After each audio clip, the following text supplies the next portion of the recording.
Hi, if you haven't already, please consider subscribing. I want to try and get to 1 million subscribers. Thank you. This case takes place in the USA in September of 2024. Recently, an incredibly shocking and nightmarish video clip has been making its rounds on social media. The police cam footage shows a male officer and a woman. The woman appears to be in a state of murderous rage, leaving the officer no option other than to defend himself by any means necessary. Sydney Wilson was a 33-year-old woman. She was born in Pennsylvania but lived in Reston. She graduated from a high school in Washington, D.C. before going on to earn a bachelor's degree from Georgetown University. It was in Georgetown University where she pursued her passion for basketball, as she was able to attend on a basketball scholarship. From what I can tell, she excelled in the sport, as she was the team captain. Sydney stood at over 6 foot tall, so of course she was the perfect height for such a sport. In May of 2013, Sydney won an award for community service excellence. Following her graduation, Sydney took on a number of jobs before she landed a position as an operations manager for JLL Mid-Atlantic. In one post on LinkedIn, Sydney wrote, "A personal goal of mine in 2024 is not to be humble. I do a lot of really great and noteworthy work, and I am responsible for being my best advocate." By all accounts, Sydney seemed like she was doing well in life. According to those who knew Sydney, they later explained that she loved children. It's possible that Sydney had gone through some hardships in her life, as she was also an inspirational and motivational speaker. She would speak to young girls that were coached by her former teammates and aspired to play high school and college basketball. This seems to be something that Sydney took great pride in and gave her a sense of purpose. However, all of this good would tragically come to an end when, according to some sources, Sydney's mental health issues began to cause some problems. On Monday, the 16th of September 2024, at approximately 10:17 a.m, an officer by the name of Peter Liu picked up his police radio. On the other end, the operator informed him of a job to go to, involving a woman who was mentally unwell and was in an agitated state. The operator informed Peter of the situation, that the police force had received a request from a mental health professional to conduct a welfare check on a 33-year-old woman named Sydney Wilson. And so Peter set off to a block of apartments at Sunrise Valley Drive in Reston. At this point, Peter had been part of the police force for over 14 years, and he was trained in crisis management, so he would have been one of the most qualified officers to attend this call. In this area, these sorts of welfare checks are usually done in tandem with another mental health professional. However, the usual co-responder was unavailable to assist Officer Liu, as at the time they were on another call. Although, according to those who have since assessed the situation, this would end up being a positive thing. Peter Liu arrived and he knocked on Sydney's door. Sydney opened the door smiling, but she immediately closed it. Undeterred, Officer Liu continued to try to speak to her through the door, and after approximately 2 minutes, Sydney opened the door again.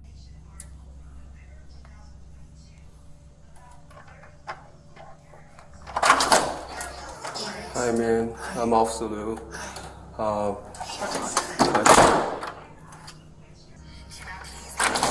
are you? Oh, Jesus Christ. Back up! No! Oh yeah! Back up! Oh yeah! Oh yeah! Hey man, I can also do it. Please back up. Oh yeah! Back up! Oh, yeah. Back up! Back up!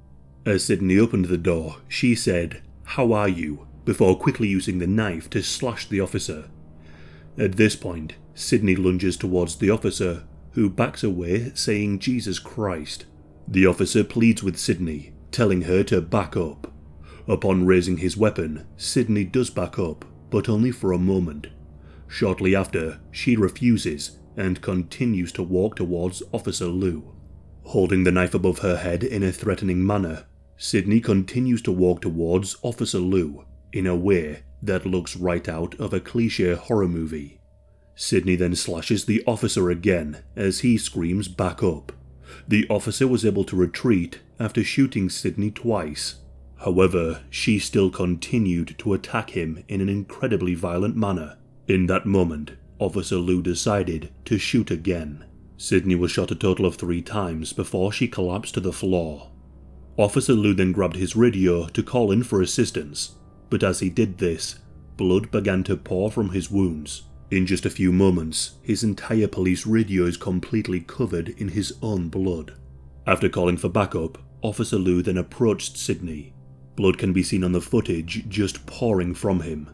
Sydney was still alive, so Officer Liu asks if she is okay. However, Sydney is too injured to reply. Only moaning can be heard as she clings on to life. With the loss of blood, Officer Liu goes to the ground. Other people who lived in the apartment block begin to come out and ask Officer Liu if everything is okay. The officers and medics soon arrive on the scene. Other body cam footage shows Officer Liu lying on the ground in a horrific state. Blood is literally streaming down his face as the medic treats his wounds. This is where the footage ends. Sydney Wilson was rushed to hospital. However, shortly after her arrival, she was pronounced dead. Peter Liu lost some blood, but thankfully, his injuries were not life-threatening and he was treated for his wounds. There is an image online that can easily be found, which shows Officer Liu's wound to his head. The image is quite graphic, so if you're squeamish, don't look. Following the death of Sydney, her old college basketball team shared a post in which they said that they were mourning the tragic loss of Sydney Wilson and said that she was forever part of the team. Sydney's funeral was then held in Pennsylvania on the 5th of October 2024. Her obituary says, "Sydney's legacy of friendship, empathy and love will live on in the hearts of everyone who ever met her." However, footage of the incident was then shared, and since this, the basketball team have been slammed and criticised, with many telling the team to take down the post. When the death of Sydney came to light, people began to look at her various social media pages. On her LinkedIn and Facebook pages, she had posted about receiving a certificate in mental health training in 2024. She wrote, "I am proud of this. I became certified in adult mental health first aid after 8 hours of necessary training. As a personnel manager, mentor, friend, big cousin, and daughter, it's important to be able to help and identify challenges in myself and others. I think this is the greatest act of love." The Chief of Police, Kevin Davis, then spoke with the media. He did the things that we train him and expect him to do. If you're threatened like that, if you can tactically reposition yourself, do it. If you can use distance, use it. If you can seek cover and concealment, seek it. All those options just weren't available to him, and he was being simultaneously attacked. Davis then went on to say, "Any loss of life is something we all mourn. The person whose life was lost in this particular case is no different. She has a family and friends and loved ones who loved her very much. They are grieving and upset. We will pray for them, and our thoughts are with this particular family." Kevin Davis went on to say that it could have been much, much worse. As I said earlier, the usual co-responder was unavailable at the time as they were on another call. Kevin Davis believes that the clinician not showing up on the scene prevented the incident from becoming even deadlier. As if Sydney were to grab the clinician first, Officer Liu would not have been able to fire his weapon right away, and the clinician would have likely been killed. Then, the footage made the rounds on social media. This case has divided many. There are a few people who defend Sydney. One person said that Sydney should not have been killed, but should have been stunned with a stun gun, with one person saying that because she was black, they killed her, with other people sticking up for Officer Liu, saying that she was not the victim and that she attacked the officer with a knife first.